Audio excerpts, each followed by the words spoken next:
kind of deals generally in these kind of mythic themes and figures.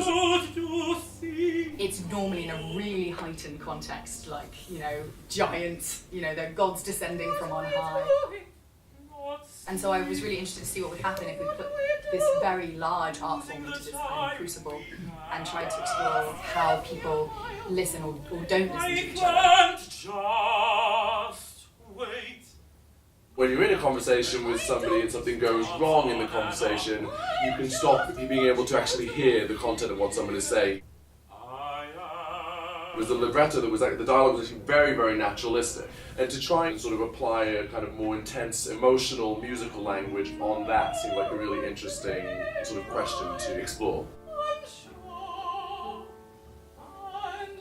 The storytelling was going to be shared by the singers and also by the instrumentalists. Sometimes actually the cello could speak for one of the characters and then also perform the other role of accompanying the characters.